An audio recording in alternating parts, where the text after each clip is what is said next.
Okie dokie. So this is Peyton.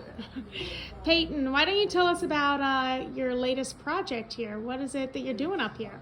So I bought this space that used to be a tavern and an inn.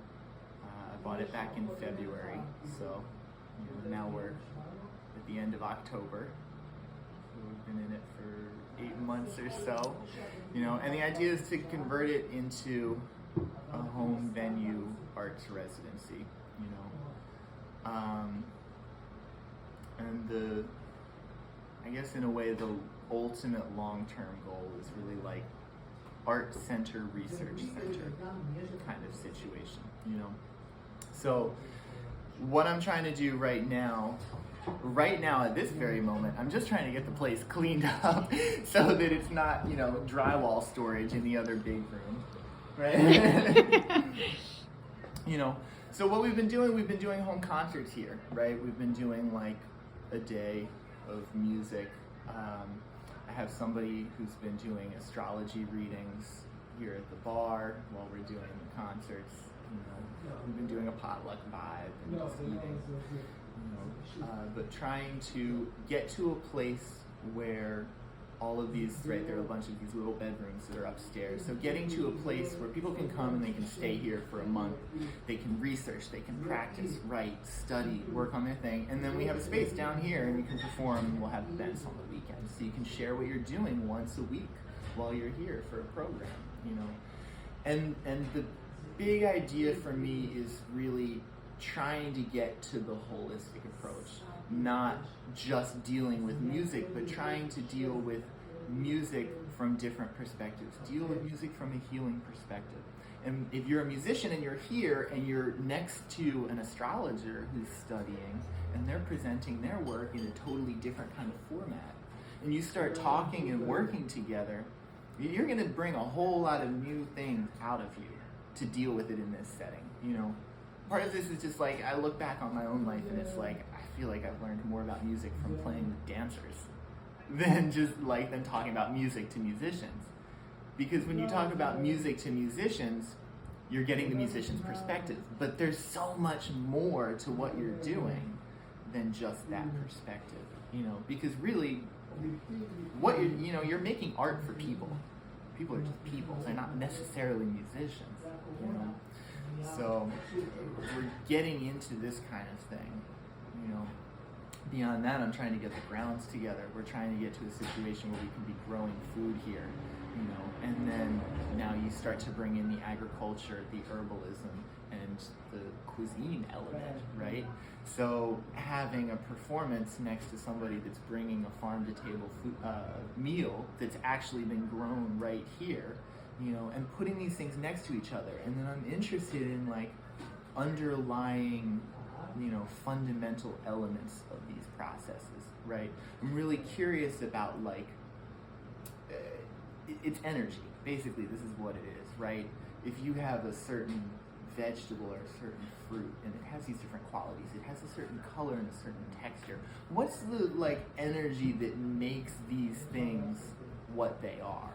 And then how can we try to know what that is, and how can we bring that into what we're doing musically, And if you have all of these things happening together side by side, it just gives you a space, it gives you an environment where you can start to think about some of these things and actually experiment with some of these things, So when I talk about getting to a research center is like actually having that space, having the environment where you can study these different types of things, So having the space where you can get into these like deeper fundamental kinds of questions, which, we're not really supported to be trying to answer these questions if you're like living in the city and you're trying to play at pianos for the door charge. Like it doesn't work like that, You have to create a space and create a system where people are actually supported to feel like they can spend time and energy and mental space asking these questions. So let's talk about that, right? Because you are creating a unique space. There's some artists who are here right now, musicians and whatnot. So what are you offering to musicians if they were to come stay here? So, what I'm trying to get to, I'm trying to put together this not-for-profit and pull in grant funding because I want to get to a place where people can come here and they can stay for free, and there's even a stipend for them to be able to do what they're trying to do here, you know. And then of course there's always going to be an element of like chores, upkeep, right? You take care of the temple, right? When you put the energy into the Save up. space. Yeah, when you put the energy into the space really returns to you. You know, right now what I have to offer is a space where we can get together and we can talk about these things and we can experiment and people can perform. You know, what we've already been doing is hosting these concerts where there's a lot of availability for people to come in and do exactly what they want to do. You know, and I think people sense that, right? We already talked about this after the last concert. People come in and they feel like really safe to just go for it, go for whatever they're trying to do and start to work it out, you know, and that's what's here right now, you know, but trying to get to a place where what's offered is, you know, the space, the grounds, the equipment to do these type of studies. So right now, I know you're needing help as you put together this fabulous place still. So big time. Yeah, it's still getting, you know, developed. So is it possible for someone to come up and kind of do a work study sort of a situation at the moment? Absolutely. And if so, how would they get in contact with you? Yeah, so they could follow us on Instagram at the Tavern Stone Ridge, and they can send a direct message there. It's also possible to follow my personal Instagram, which is P Pleninger. You can send me a direct message there.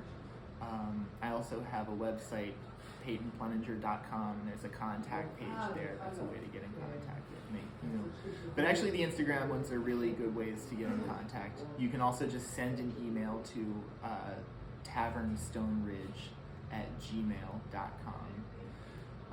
Because right now there is a lot of space. There are a lot of places that are nice, you know, nice enough to sleep and feel comfortable sleeping, you know, and then there are parts of the house that just need a lot of love right now to make them nice, you know, because we're aiming for a time, once the whole house is put together, it's going to be really easy and comfortable for 8 people to stay in the house at a time, you know, and really have plenty of space, you know. But, you know, it's like right now we have 1 bathroom, so we have to build another whole bathroom, and we're trying to build 2 additional half bathrooms, you know, to go with that. And this stuff, it takes time, and it takes manpower, and it takes organization, you know, which is what we're working towards right now. But, you know, we played this gig last night in Prattsville, and Myron brought a couple of cats that he knows, a couple of young cats. I'd never met them, but they stayed here, you know, and now, like, they're working on the house, right? We got Aiden in there mudding up the drywall. He's killing it. But he'd never done it before, and he's like building really good practical skills, right? Which, you know, I had an incredible mentor named Milford Graves, and he taught me a lot of stuff, and he showed me a lot of things that led to this idea, you know. But there was a huge moment for me. It was on Thanksgiving of 2019. And we were building a greenhouse there, you know, and he was directing me with some stuff. And then it got to this point, he was like, you know, everybody talks about the ancient music and like, we got to study the Egyptians and what were they doing with their music. But these cats were survivors. They built their house first and then they made the music later. And that thought was so far away from everything that I knew and everything that I assumed about music, you know, but at that moment it hit me so deeply, like, man, he's really talking about something that's very fundamental to what it means to be a human, you know, because at the end of the day, this is a huge part of life. It's just like knowing how to survive, and knowing how to survive and having the practical skills to actually enable your survival. And then bringing this into the musical realm, it gives you a whole other type of perspective on what music is about. You know, what are the skills and the values and the perspectives that you're bringing into your music, you know. I talk about this, like Brian is a drummer and he's been doing live sound here, you know. We've been talking about this sort of thing a lot, you know, because he talks to me and he's like, man, every time I play with you, like, you come up on stage and you have this, like, other kind of intensity, and it just draws some shit out of me, you know. And I think a lot of it comes from this. It comes from this kind of idea. Like, we're not just doing this because it's art and we love it. This is like, there's some aspect of survival that's in this. You know, part of it comes from just like learning how to build a house and bringing that kind of intensity and that kind of energy to the music.